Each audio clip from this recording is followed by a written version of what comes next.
عام طور پہ ہم کہتے ہیں مجالس میں بیٹھے ہوئے کہ جی پہلے زمانے میں ہمدردیاں بہت ہوتی تھی، محبتیں ہوتی تھی، ایک دوسرے کے کام آتے تھے، ایک دوسرے کے دکھ سکھ میں ساتھی ہوتے تھے۔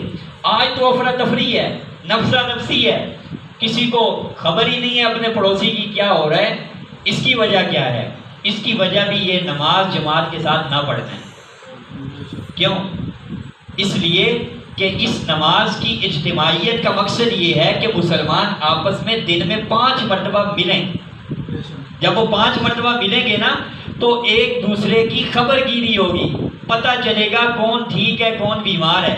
ہمارے یہاں ہوتا ہے اگر ایک نمازی غیر حاضر ہوتا ہے، پکا نمازی ہے، تو ہم پوچھتے ہیں، دوسرے نمازی پوچھتے ہیں بھائی وہ فلاں حاجی صاحب نہیں آئے، وہ کدھر ہیں؟ پتہ چلتا ہے وہ بیمار ہیں، پتہ چلتا ہے وہ سفر پر۔ ایک بندہ مسجد آ ہی نہیں رہا تو ہمیں کیا پتہ ہوگا؟